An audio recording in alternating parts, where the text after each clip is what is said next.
As a family, we saddened the demise of Dad. Founder of the charity, was a man of the people. Everyone loved him.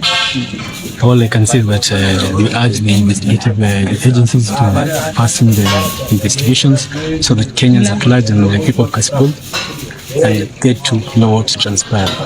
And finally, I want to ask Kenyans to pray for us as a family in this difficult time so that we can see through.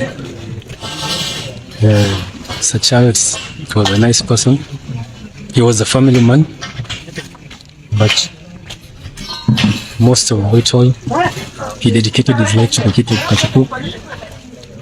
That's all I can say. Let me also take this opportunity to thank Kenyans and at large for having condoled with us. The condolences message we've been receiving as a family, we cannot take for granted.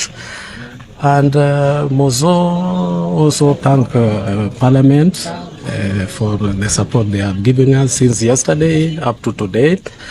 I would also talk about the investigation. The investigation team of Kenya.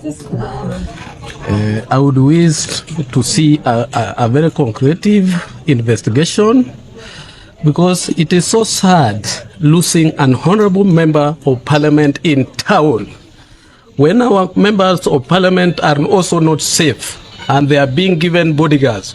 What about the Kenyans who just bear walk with their hands without even carrying any weapon?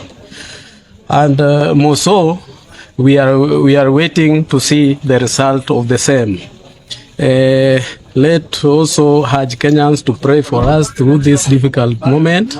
And I would also take this time to urge the family to be together. This is the time when the good bonding and togetherness